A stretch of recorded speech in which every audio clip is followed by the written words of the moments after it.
Our next presentation is going to be a tag team between two NRCS economists. Bryon is from he's our state economist from Illinois, and he's been with the agency for over 30 years and has a wide variety of experiences, as you can see there, and has been involved a lot with soil health activities there in the state of Illinois. He received his degree from Western Illinois University and got his master's from the University of Illinois and from Illinois State. Lauren is the NRCS economist in the state of Missouri, and she's been around not quite as long as Bryon, but she's had a lot of experience, and together those two have worked and built a decision-making tool that I think Lauren's going to talk about, but Bryon's going to introduce the concepts behind that. So with that, I'll turn it over to you, Bryon. Okay, David, thank you very much, and I'd like to thank everyone for attending today and the invitation to be able to sit here. Lauren and I are going to move back and forth in this presentation a little bit. You want to say hi, Lauren? But she'll be out there in just a second. But we've tying in with this theme that was there, we're referring to this as economic hurdles and opportunities, consideration for producers and researchers. And, you know, we're saying hurdles as opposed to barriers, you know, because I think a hurdle can be overcome, barrier just becomes a little bit tougher. There's a number of costs and benefits to both cover crops and soil health.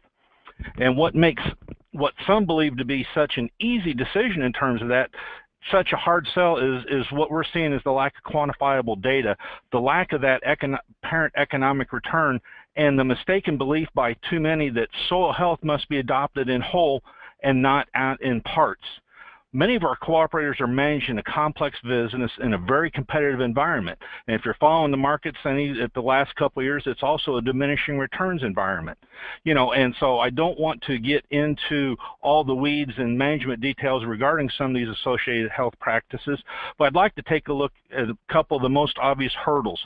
These hurdles or challenges that I'm going to discuss come from Lauren and I's discussions with producers, landowners, and other professionals that we've had in utilizing and applying the cover crop tool. In general, I'm going to categorize them as an investment horizon challenge, an investment return challenge, and one of unquantified variables. Now, what I've got here in this map, and you've seen a couple similar things to it, as far as the cover crop adoption map, and I've tried to capture a few of the things about that both Maria and Leah had in terms of the dominant soil orders. Those lines in there are imperfect, and I grandly admit that, but what I'm trying to help illustrate, and it sets up the next slide, is that there's going to be some differences in what the time frame is for adoption and what some of the time frames for some of the accumulated benefits that we might be looking to have in terms of cover crops and soil health. You know, we've worked very diligently with the Agricultural Research Service, you know, and we talk about the change in the first 1% of that soil organic carbon fraction, because when we can get that first 1% change, it starts to unlock some of the different nutrients within the soil, and things become more available, and things that those extra nutrients, that's where perhaps we can start seeing some of those reductions in some of the maintenance applications, some of the fertilizers, because of that increase in the soil carbon. But how long does it take to get there? That change can occur in the southern United States a whole lot faster than what you might see in the central United States or the northern U.S. Some published data that we received from one of the central research stations just outside the University of Missouri at Columbia, that they were looking at 10 to 15 years to be able to make that change.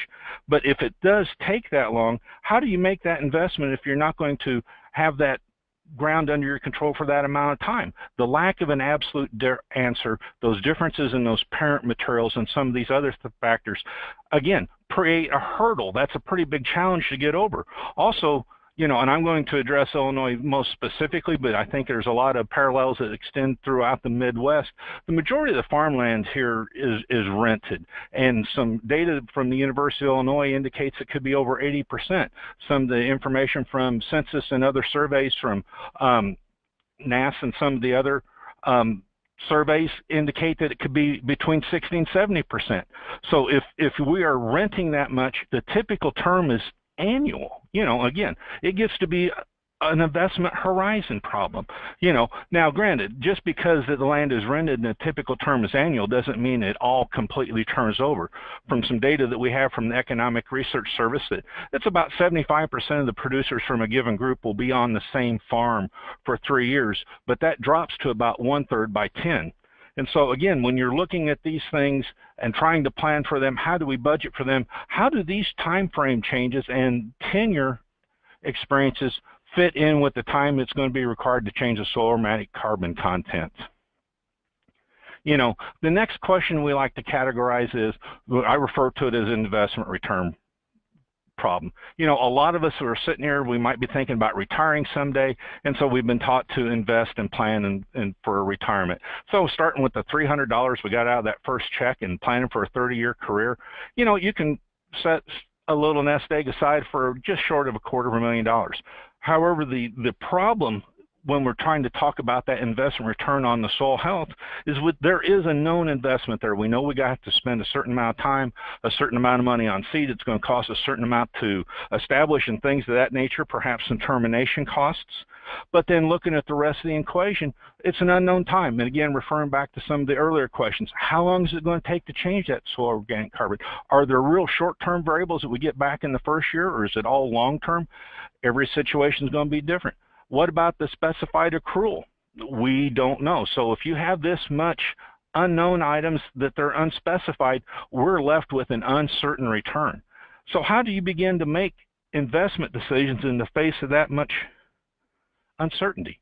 Does it just feel like that you're going, okay, well, trust me, or am I just tossing money up into the wind and hoping it comes back? That if you had to go in, if you're borrowing operating money and you have to go down and sit in and with a banker or your investment manager and say, hey, I need this money to be able to do this thing. There's this soil health and it's going to bring all these great benefits. Well, how are we going to be able to answer those questions? What can we give those producers to be able to talk to them? And then the third part of these hurdles that I wanted to identify and speak briefly to today was what I'm going to refer to as the unquantified variable dilemma. That there's a lot of potential benefits to soil health, and we know some of them are actually a little bit beyond potential. The potential part becomes in the accrual. They include some of the short-run nitrogen credits, and there's quite a bit of research on that out there that's been going on for a long time, goes all the way back to the studies and working with green manure crops. Potential reduction in herbicides due to weed control benefits, the reduction in soil erosion, and also grazing values. If you have livestock and they are able to utilize those cover crops that you have planted out there, that there can be a direct benefit from that as well. Also some of the potential in the water holding capacity that's been referred to commonly in the literature as being able to build resilience. But the question that comes back to us time and time again, can the producers actually realize these benefits? How do they accrue? And can they be accounted for in our crop and financial budgets? Again, it goes back to, if we're going to have a capital outlay, if you're in a competitive environment and we're going to increase our operating costs by $30 an acre, that from a competitive advantage standpoint, we need to be able to generate at least $30 in returns just to simply be breaking even, let alone being able to build for the future. Ultimately, it is my belief that for NRCS to be successful, the landowners and the farmers that we work with have to be successful too. And for that to be true, I believe the services and the ideas and the advice we have to give them, it has to work economically as well. Everyone talks about these practices making individuals more profitable. In addition to profit, which tends to be a long-term horizon view, I think we also have to make sure that we're considering the affordability, or in the vernacular of some of the lenders, the ability to tote the note. Because even though that there was discussion made earlier about some of these other things that, investing in a new piece of equipment or something like that may work for them for 10 or 15 or 20 years, often that must be paid for in 5 years. Really, our soil health discussion isn't much different. But I don't want to sound like I'm all negative or that there's no hope for that. There's a lot of instances of success, and Lorna's worked with a couple of these folks and got them documented, and she's going to talk about a few of those right now. Okay, thank you, Bryon. David mentioned a little bit the cover crop economics tool. So just to let you guys know that are not aware of that, this is a Excel-based tool that Bryon and I came up with. We worked with identifying the on-farm monetary benefits that we can find in the literature for adoption of cover crops. So the costs and the benefits that we could find for the use of cover crops, and the benefits that identify themselves in the short run as far as benefits that happen very quickly with the use of cover crops or immediately, and then also the long run benefits like Bryon talked about and the others have talked about with the when you actually have that soil health improvement or the organic carbon improvement in the soil.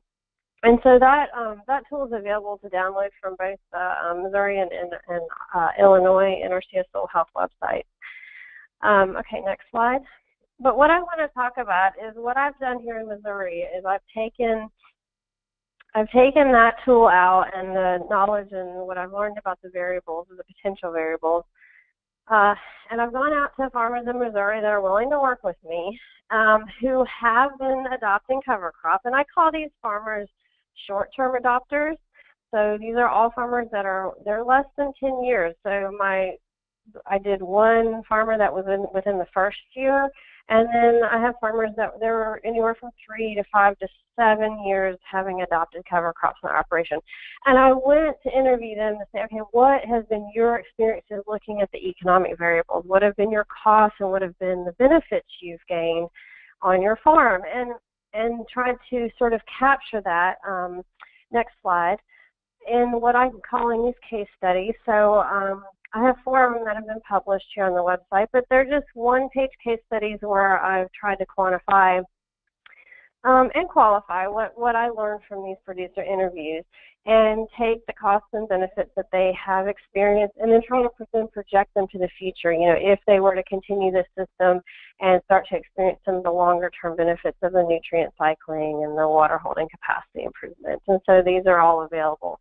But let me talk a little bit about next slide, what I've learned, I guess, from this series of interviews over the last several years from these producers, as far as the economics of cover crops for what I consider these sort of short-term adopters. And one of them, and I think Maria mentioned this earlier, is the utilization of livestock. Where we can integrate crop and livestock using cover crops where it's an added forage resource, that can very quickly result in cover crops being profitable, change the operation in the short run. So this has been a very encouraging development, and for me in Missouri, and maybe for you in other parts of the country, this may be a huge opportunity. We happen to still have a lot of cows in Missouri, so that works really well. Bryon's not so fortunate in Illinois, but and a lot of producers are hesitant to try this because they say, well, we ripped all those fences out of the cropland years ago. This producer I worked with that you see in the photo here, he actually went ahead and had to rebuild some infrastructure and fencing and some watering facilities in the cropland adjacent to his pasture land to be able to graze it. So I factored that into the analysis, and his payback was about 1.5 years. So by the second year of grazing his cover crop, he was getting profit from that. So that shouldn't be too much of a barrier. But again, each operation might be a little different. Next slide. The other kind of general lesson I've learned so far is looking at crop rotation changes. This is another avenue. So, I'm in corn soybean country for the most part, except for southeast Missouri. And so we're trying to figure out, how do we get the diversity into the rotations here in an economically viable way that we can improve soil health. Adding wheat is talked about a lot. Wheat has left the rotation for a lot of farmers. We do still have some wheat production in Missouri, but it is diminishing, and that's a market reason. Wheat is not a very profitable crop. A lot of farmers will still do it because they've always done it. When I ask farmers at workshops who grows wheat and why do you grow wheat, a lot of times the response is, well, it's just what we've always done. But for farmers that are maybe a little bit newer and getting established, it's really hard to pencil out adding wheat to the rotation in these systems. But it can have very positive agronomic results because it can increase crop diversity. And you do have that opportunity after wheat, if you were to forego a double crop soybean, if you're in the part of the state where you could grow that, to do a nice mix of cover crops. In this photo, actually, this is a photo I took with one of my case study farmers in December, and that's what he's doing. He's taken about 20 acres of his 1,300-acre operation, and he is experimenting with doing a little bit of cereal rye for seed and a little bit of wheat to do a nice mix. And you can see in that photo that's in December, so the summer cover crop has already gone dormant, but down at the bottom you can see a lot of green down there. So he's got a lot of vetch and things that made it through the winter. He was going to experiment to see what kind of benefit he was going to get maybe in the corn following that nutrient-wise. It's got a lot of legume in that mix. So I'll follow up with him probably in the fall and see how this corn crop did, because if there was quite a bit of benefit maybe in reducing some of his nutrients in his corn crop following this, maybe economically that could work. So we're going to experiment with that a little bit and see. But wheat's a little bit of a tough sell. So that's a little bit of a challenge. Next slide. However, there are some other opportunities for crop rotation changes. One farmer looked at and found some specialty markets with being able to market sunflowers. And so what he's doing, he's actually selling cereal rye hairy vetch for cover crop seed. And on the fields after he harvests that in the summer, we'll do a double crop of either sunflowers or sometimes a Japanese millet that he's found a market for feed. So there are some other unique possibilities, and this is in central Missouri, so something a little bit different. But he's been able to add quite a bit of diversity to his rotation by looking at some specialty markets and some different things. Next slide. The other thing is I'm going to talk about the reduced erosion. This is one of those benefits you get from cover crop right away when you plant cover crop. And pretty much the number one reason when I go to a farmer and ask, why are you adopting cover crops? Why are you trying cover crops? Number one thing they say is erosion. It helps erosion, and even though I've been no-till for 20 years, I just still have erosion, and cover crops are helping me get my erosion under control. So this is an extremely important benefit of cover crops. But, it's one of those we really struggle to value at what we feel like it should be valued at economically. But even if we can't, that's a huge benefit to our producers. It's a huge draw for why a lot of producers here in Missouri are adopting cover crops. I do have one example of a producer I worked with recently. He had one field, a rented field, actually. So we do definitely have some adoption on rented fields. And he had a field that it looked like they were going to need to put some terraces in. And about 3 or 4 years ago, he started putting cereal rye in the winter. He did corn soybean rotation. He's not yet at this point felt the need to go ahead with that structural practice. So he's been able to forego the cost of building that structural practice because the cover crop, he's had good establishment, he's had a lot of success with this cover crop, and he's been able to avoid that. Now that's not going to be the case on every system and in every field and every soil type, but in some cases that may be the case. And so the value of the reduced erosion comes from avoiding that expensive structural practice. Another thing I want to show you in this chart, this is a project that a colleague of mine in the field office, he started capturing all the cost information for all his EQIP implementations and his state cost share for cover crops, terraces, grass waterways, and grade stabilization structures, and identifying what those practices cost on each field and then the results of his Russell 2 run, so the erosion reduction, the tons of soil saved by those practices. And so he provided me that spreadsheet, which was amazing, and I was able to do some analysis and looking at, and this is the results of an analysis for 1 year of his contract. And for sheet and reel erosion, the cover crops cost about $45 per ton of soil saved, and our terraces were costing about $106 per ton of soil saved. So that was a really interesting analysis, and hopefully we'll be able to continue it to show, in those situations where we can control the erosion just with the management practice with the cover crop. It definitely is potentially a less cost alternative. Next slide. The other thing I wanted is reduced herbicide. This was mentioned earlier. This is definitely, we're seeing this in the field. Cereal rye really seems to help with weed control. We have a lot of resistant weeds popping up in Missouri. Mare's tail. The dreaded Palmer amaranth is being talked about, although it's not as big of a problem as Leah's dealing with yet. But cereal rye does seem to have some tremendous benefits, especially in soybeans. And we pretty consistently have producers that are able to eliminate one or more herbicide paths in their soybeans. So that's a real benefit we're getting short term. The other thing with soybeans is soybeans seem to really love cereal rye, and we've seen this in wheat too, is a little bit of a yield bump in soybeans. And this can be, I don't know what's causing this. I don't know if it's going to happen for every producer, but we have seen some of this. And for soybeans, if you can reduce an herbicide path and you can get a little bit of a yield bump, that can actually pay for the cover crop establishment. So that's been a little bit encouraging for the soybean portion of the rotation. Next slide. The other thing that we've learned is reducing tillage. So if you have a system, and this was a farmer down in southeast Missouri who went whole hog on us and reduced tillage, went to no-till and cover crops all at the same time, made me very, very nervous.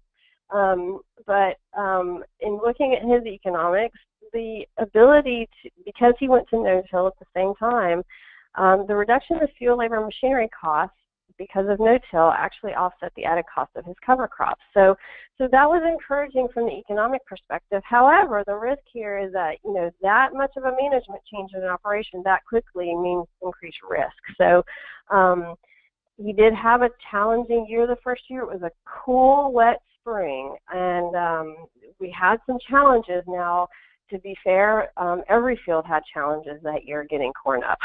So, but this is an encouraging system and a potential too for our producers that have not yet adopted no-till. A lot of producers I've worked with have adopted no-till and are going to cover crop, but this was one example where I was able to look at the economics of those combined. Next slide. And the other thing I've learned is just something about the adopters of cover crops.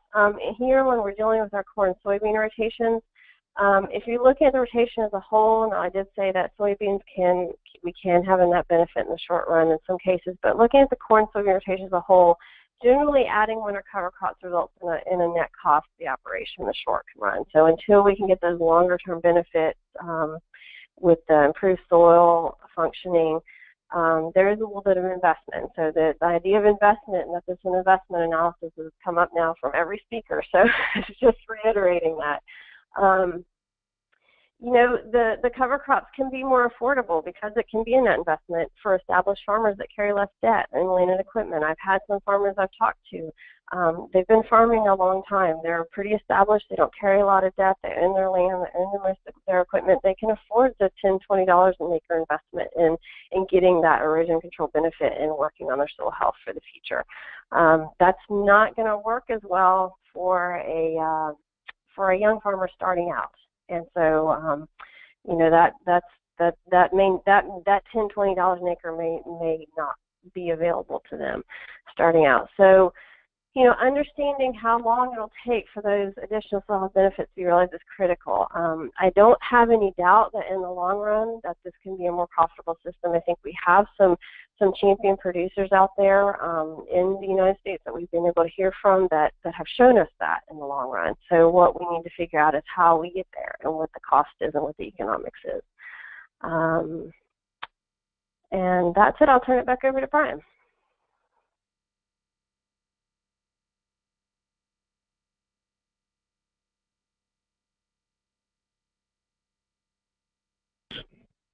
To help wrap up some of this conversation here, they'll also have included at the beginning of our slide some information from researchers. One of the greatest needs that we found that we have, especially in working directly with producers and landowners, is that empirical data, that the information we have that's going to be replicable, scalable, and that nature. We got to be able to give the information to the producers and the landowners and other cooperators that provides them the opportunity to make an informed decision. You want to provide them the best information that they've got.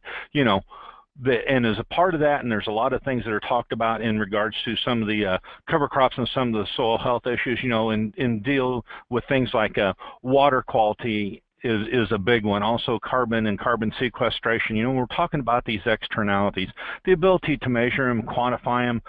That's a hard sell, but I know there's a lot of professionals out there that are listening to this, so hopefully they can help find those measures and provide that measure to us so that we can monetize it and include it in some of our analysis. I think it helps answer a lot of the questions.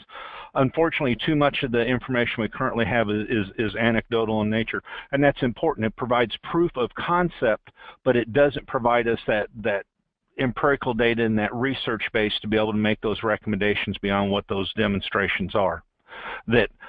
In closing, I want to say I believe that there's an awful lot of potential out there with cover crops and some of these soil health systems, a lot of potential advantages, but we have to be able to measure and monetize these costs.